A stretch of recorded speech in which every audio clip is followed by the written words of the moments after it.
learning what it would take to get guns banned from the state capitol. Talk of making the change comes after protesters brought weapons inside of the Capitol at last week's protest.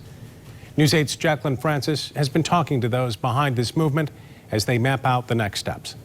Although it may come as a surprise to some, the state capitol building has never been declared a gun-free zone. So everything we saw at last Thursday's protest was totally legal. But as we're learning tonight, that may soon change.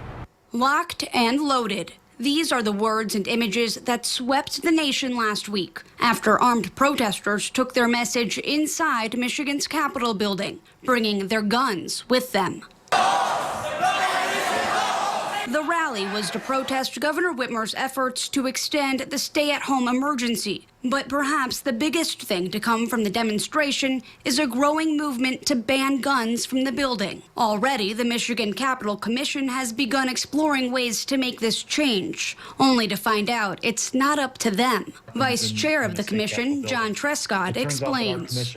While we govern the building, the grounds, the infrastructure, and the budget for the building, we don't have jurisdiction to allow or ban weapons in the building. Meaning it'd be up to state lawmakers to make this change, something Trescott, a Republican and Second Amendment advocate, hopes to see happen. I think the aggressive nature of the folks that were there, and there was a small handful of them, it was unnecessary, and it did bother a lot of people who work around that building, and I tend to agree with them. Some Democratic lawmakers say they're ready to take action, like State Senator Sylvia Santana, who was still shaken up when talking with us about it late last week.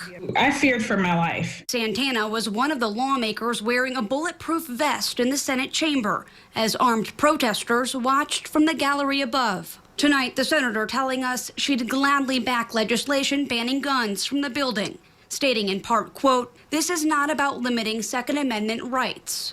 It's about public safety and the lethal combination of angry people carrying weapons into a political environment."